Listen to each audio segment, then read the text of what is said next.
અમારા ઈષ્ટદેવ જે ઝૂલેલાલ સાંઈ છે એમનું અમિત બગલ નામની એક બોગસ વ્યક્તિએ બહુ ખરાબ ટિપ્પણી કરી છે. એક ધર્મ વિશે એને જે હુમલો કર્યો છે જેથી સિંધી સમાજને આહટ થઈ છે અને સમગ્ર ભારતમાંથી સિંધી સમાજ આ વસ્તુને વખોડી કાઢ્યું છે કે માત્ર ને માત્ર દરેક જ્ઞાતિઓના ધર્મના ઈષ્ટદેવને જે ટાર્ગેટ કરવામાં આવે છે.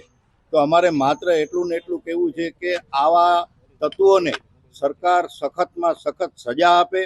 અને હિન્દુ અને સનાતનની વાત કરનારી આ સરકાર પણ અત્યારે કુંભકર્ણની નિંદ્રામાં છે, જેના થકી આજે અમે કલેક્ટર સાહેબને આવેદનપત્ર દેવાના છીએ કે આવા વ્યક્તિઓને ઉપર ફરિયાદ દાખલ થાય અને સિંધી સમાજ ફરિયાદ દાખલ કરવા માટે પણ તત્પર છે, તૈયાર છે અને આવા વ્યક્તિને સજા થાય એવી અમારી માગણી સાથે આજે ઝૂલેલાલ મંદિરથી અમારી એક વિશાળ બાઇક રેલી જવાની છે, જેમાં સમગ્ર સિંધી સમાજના અગ્રણીઓ અને સિંધી સમાજના પરિવારો, કારણ કે આ સિંધી સમાજ ઉપર હુમલો નહીં, અમારા ઈષ્ટદેવ ઉપર હુમલો થયો છે, તો એનું અમારે કડક શબ્દોમાં વખોડી છે.